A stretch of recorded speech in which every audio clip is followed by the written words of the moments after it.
Compounding को investing का eighth wonder of world क्यों कहा जाता है? कंपाउंडिंग का सिंपल मतलब है रिटर्न्स पर भी रिटर्न्स अर्न करना। सपोज आप 10,000 इन्वेस्ट करते हो और 10% एनुअल रिटर्न मिलता है, तो फर्स्ट ईयर में 10,000 का बन जाएगा 11,000।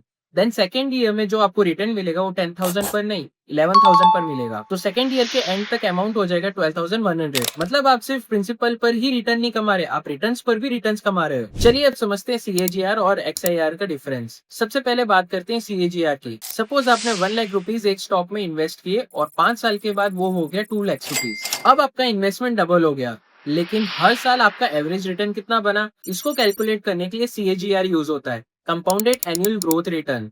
इस केस में आपका सीएजीआर होता है 14.9% पर ईयर। लेकिन रियल लाइफ में अक्सर इन्वेस्टमेंट एक बार नहीं होता। इसको कैलकुलेट करने के लिए हम यूज करेंगे XIRR, extended internal rate of return. Suppose आपने म्यूचुअल फंड में इन्वेस्ट किया, जैन में 10,000, देन अप्रैल में 10,000, देन जुलाई में 10,000, तो आपका टोटल इन्वेस्टमेंट हुआ 30,000। 2 साल बाद अगर वैल्यू 40,000 हो जाती है तो यहाँ हम सीएजीआर यूज नहीं करेंगे, क्योंकि इन्वेस्टमेंट अलग अलग टाइम पर हुआ है। यहाँ यूज होता है एक्सआईआरआर, जो इन्वेस्टमेंट की टाइमिंग को कंसीडर करता है। तो सिंपल रूल याद रखो, लमसम इन्वेस्टमेंट के लिए सीएजीआर और मल्टीपल इन्वेस्टमेंट के लिए एक्सआईआरआर। इसलिए म्यूचुअल फंड एसआईपी रिटर्न्स के लिए यूजुअली एक्सआईआरआर यूज होता है। फाइनेंस और स्टॉक मार्केट के सिंपल कॉन्सेप्ट के लिए फॉलो करो।